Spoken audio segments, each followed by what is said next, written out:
Bloomberg Audio Studios. Podcasts, radio, news. Good morning, I'm Nathan Hager. And I'm Karen Moscow. Here are the stories we're following today. Karen, we begin with politics. With less than a month until Donald Trump returns to the White House, the president-elect is rejecting concerns about the idea of a President Elon Musk. More from Bloomberg's Doug Krisner. On Sunday, Trump told a conservative audience in Phoenix he will be president of the U.S., not Elon Musk. No, he's not going to be president, that I can tell you. And I'm safe. You know why? He can't be. He wasn't born in this country. That Trump would be compelled to address Musk's power is testimony to the unusual influence he's already displayed. Musk was an early and vocal opponent of a budget compromise in Congress last week. Meantime, his appointment to head a cost-cutting and deregulation effort has brought complaints of conflicts of interest. In New York, I'm Doug Krisner, Bloomberg Radio. All right, Doug, thank you. Well, President-elect Trump is continuing to fill out his administration. He announced at least a dozen appointments over the weekend, including key roles in defense and crypto policy. He's named billionaire Stephen Feinberg Deputy Secretary of Defense. Feinberg is the co-founder of Cerberus Capital Management, and his companies have held significant defense contracts. Trump has also picked Michael Kratsios to lead the Office of Science and Technology Policy. Kratsios is the managing director of Scale AI and has been helping to staff up Elon Musk's Department of Government Efficiency. Well, Karen, President-elect Trump's trade threats and diplomatic efforts are causing some global turmoil. The latest aimed at Panama. Trump is claiming the Panama Canal is charging the U.S. exorbitant prices and rates of passage, and he's demanding lower fees or else. The fees being charged by Panama are ridiculous, highly unfair, especially knowing the extraordinary generosity that has been bestowed to Panama, I say very foolishly, by the United States. This complete ripoff of our country will immediately stop. The president-elect spoke at a conservative conference in Phoenix over the weekend. In a video statement, Panama's president, Jose Raul Molino, rebuffed Trump's threat.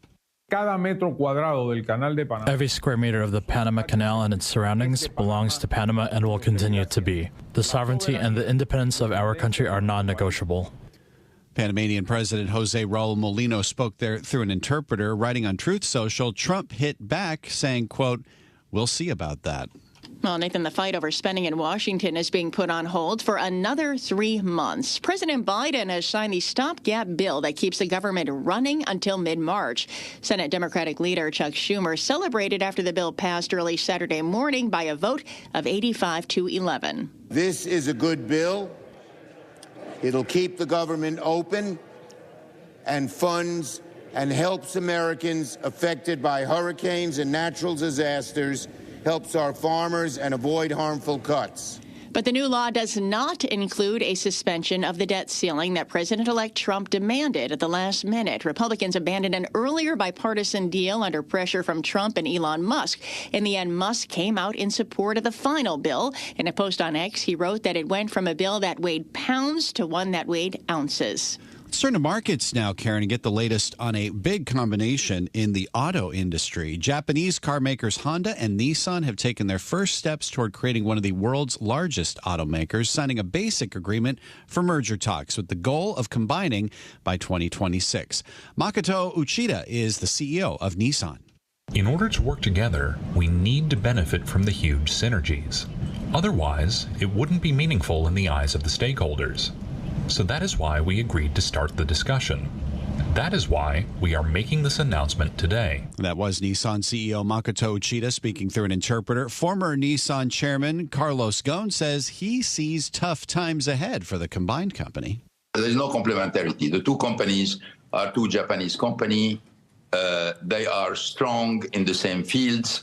They are weak in the same fields. Both of them have very developed technologies. From an industrial point of view, there is duplication everywhere. Former Nissan chairman Carlos Ghosn spoke at the Foreign Correspondents Club of Japan. Mitsubishi Motors, which is 24.5% owned by Nissan, also signed the Memorandum of Understanding and is expected to be part of the combined group. Well, we have more deal news this morning, Nathan. Rupert Murdoch's News Corp has agreed to sell Foxtel Group to sports platform DAZN Group. The deal that values the Australian pay television and streaming service at $2.1 billion. DAZN, backed by billionaire Len Blavatnik, is a prominent player in the broadcast of live sports. Here in the U.S., Karen, futures are pointed higher as we kick off the holiday shortened trading week. Major stock indexes are coming off their worst week since mid-November after the Fed's decision to be more cautious about cutting interest rates next year roiled markets. And in Europe, Nathan, the UK economy failed to grow in the third quarter. GDP was unchanged in the 3 months through September. That's a downgrade from its previous estimate of 0.1% growth. The figures deliver a further blow to Prime Minister Keir Starmer, who came to power promising to boost jobs and living standards. And it's time now for a look at some of the other stories making news in New York and around the world. And for that, we welcome back Michael Barr. Michael, good morning. Good morning, Karen. New York City police say they have a suspect in custody in the death of a woman after a man set her on fire and watched as she burned. Police believe the victim may have fallen asleep on a subway train before being intentionally lit on fire by a man she did not know. Transit police apprehended the suspect after receiving a report from 3 high school students who had recognized the man. They had seen images of him taken from surveillance and police body cam video and widely distributed by authorities. New York City Police Commissioner Jessica Tisch. I want to thank the young people who called 911 to help. They saw something, and they said something, and they did something. MTA Chief Security Officer Michael Kemper says cameras now in every subway car is a game changer. It offered detectives immediately answers to questions that they had. What happened? Police believe the suspect, who has not been identified, arrived in the U.S. from Guatemala in 2018. The arraignment of the man accused of killing United Healthcare CEO Brian Thompson is expected later today, now that he's back in New York. Prosecutors said 26-year-old Luigi Mangioni's handwritten notes express hostility towards the health insurance industry and wealthy executives in particular. Authorities said the notebook describes an intent to whack the CEO of one of the insurance companies at its investor conference. There's word a big report is expected to be released today in Washington. According to CBS, the House Ethics Committee is expected to release its report on former Florida Congressman Matt Gaetz. The investigation focused on allegations of sexual misconduct and obstruction. Gaetz has repeatedly denied any wrongdoing. If you are traveling for the holiday, expect crowds, delays, and traffic. At LaGuardia Airport, the TSA expects to screen 40 million passengers between December 19th and January 2nd. The terminals are full. I mean, I've never seen them that full before. That's a 6.2% hike from last year. On the roads, AAA expects 90% of the travelers to drive to their destinations. That's about 107 million. For those taking the train, Amtrak temporarily suspended their Northeast Corridor line from Philadelphia to New York on Sunday morning due to downed power lines, and there are still problems today. Global news 24 hours a day and whenever you want it with Bloomberg News Now. I'm Michael Barr, and this is Bloomberg Karen. All right, Michael Barr, thank you. Time now for the Bloomberg Sports Update, brought to you by Tri-State Audi. Here's Dan Schwartzman. Dan, good morning. Good morning, Karen and Nathan. Giants setting a franchise record for futility with their 10th loss in a row. The give to Robinson, a cutback. Robinson bouncing outside. Pinballing into the end zone for the touchdown. That's courtesy of Fox Sports. Giants lose to rookie quarterback Michael Penix and the Falcons 34-7 in Atlanta. Drew Lock struggling, throwing for 210 yards with a touchdown and 2 interceptions, both, by the way, returned by Atlanta for touchdowns. Giants right now hold the first pick in the NFL draft with a league-worst record of 2-13. Meanwhile, the Jets lose their 11th game of the season, falling to the Rams at MetLife 19-9. Los Angeles outscoring the Jets 13-0 in the fourth quarter. Jets lose despite allowing just 110 passing passing yards to Matthew Stafford. Elsewhere, the Commanders ending the Eagles' 10-game winning streak, knocking off Philly 36-33, while the Bills outlast the Patriots 24-21. The Mets bringing back starter Sean Manaea with a 3-year, $75 million deal. The lefty went 12-6 last year at the Mets with a 3.47 ERA. In the NHL, Rangers continue to struggle. They fall to the Carolina Hurricanes 3-1. Elsewhere, the Capitals knocking off the Los Angeles Kings 3-1. Tiger Woods and his 15-year-old son Charlie finishing second in a thrilling PNC championship as Bernhard Langer hit an 18-foot eagle putt in a playoff to win the event with his son Jason for a second straight year with different sons. Charlie Woods, meanwhile, hitting his first hole-in-one at the par 3 fourth hole. That's your Bloomberg Sports Update. I'm Dan Schwartzman, Karen and Nathan. Coast to coast on Bloomberg Radio, nationwide on Sirius XM, and around the world on Bloomberg.com and the Bloomberg Business app. This is Bloomberg Daybreak. Good morning. I'm Nathan Hager. After last week's drama over government spending in Washington, D.C. and the shutdown averted, President-elect Donald Trump is hitting back at what he calls the latest political hoax against him. President Trump has ceded the presidency to Elon Musk. No,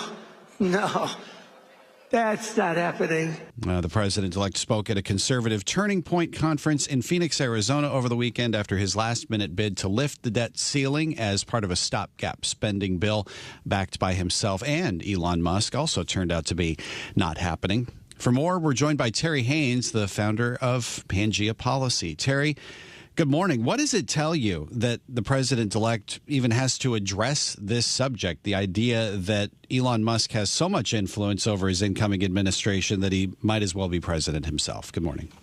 Good morning, Nathan. And, I think it's something he'd rather not be talking about. Trump has this habit.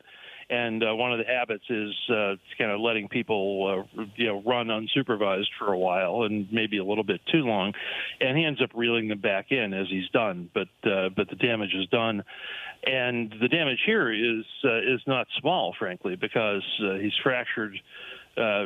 Musk has fractured Trump's relations with congressional Republicans and, frankly, some Democrats who might support Trump on taxes, spending, and nominees even before he's taken office. That's about the least productive thing Musk could have done. So do you expect Elon Musk to continue to have the kind of influence that he's had during the transition after President Trump takes office? My instinct is that Musk and Ramaswamy will continue through the Doge initiative to be out there and around, but I do expect his influence, his external influence, to be somewhat circumscribed. There's the famous people, rich and famous people tend to think that. Sometimes that their every utterance is important, and it's not. And this is a lesson that I think Musk is learning to some extent. And to some extent, I think Trump's probably imposing that lesson upon him. So I don't expect him to be any less out there. I do expect him to be somewhat less influential and, frankly, stay in his own lane a little bit more. Although, interestingly, the utterances that we're hearing now from Elon Musk include a new post on X this morning going after staffing at the Federal Reserve. I wonder what you make of that, whether we could see threats to Fed independence under an incoming Trump administration. Well, markets see that all the time, and I spend a lot of time talking about it with you and others. And the administration does not understand, frankly, that the Fed is not a fourth branch of government, and the Fed is not part of the White House. The Fed is a creation of Congress. It exercises congressional power over the monetary supply and regulation around it. And, frankly, it's not up to the president, and certainly not up to Mr. Musk's Doge initiative to suggest staffing levels at an agency that, frankly, is Congress's, not the president's. I expect he'll learn that down the road. And I wonder what you make as well of the president-elect going after Panama now, the fees at the Panama Canal, and even this morning reviving the idea of the United States buying Greenland. A lot of talk about global policy with less than a month to go until Donald Trump retakes the White House.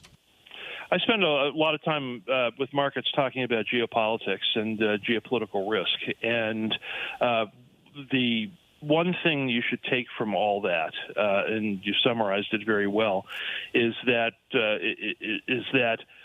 defense spending, defense posture, geopolitical risk is going to be much more a part of the Trump administration than I think markets appreciate right now.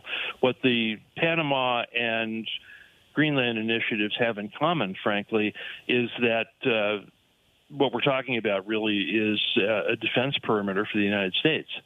And in both the Atlantic and the Pacific, and in particular warning the Chinese off controlling the Panama Canal through some sort of friendly arrangement with Panama. And so that is a precursor, I think, to a much more aggressive defense posture in a way that might discomfort markets a little bit. This is Bloomberg Daybreak, your morning podcast on the stories making news from Wall Street to Washington and beyond. Look for us on your podcast feed by 6 a.m. Eastern each morning on Apple, Spotify, or anywhere else you listen. You can also listen live each morning starting at 5 a.m. Wall Street time on Bloomberg 1130 in New York, Bloomberg 99.1 in Washington, Bloomberg 92.9 in Boston, and nationwide on Sirius XM Channel 121. Plus, listen coast to coast on the Bloomberg Business app, now with Apple CarPlay and Android Auto interfaces. And don't forget to subscribe to Bloomberg News Now. It's the latest news whenever you want it, in 5 minutes or less. Search Bloomberg News Now on your favorite podcast platform to stay informed all day long. I'm Karen Moscow. And I'm Nathan Hager. Join us again tomorrow morning for all the news you need to start your day right here on Bloomberg Daybreak.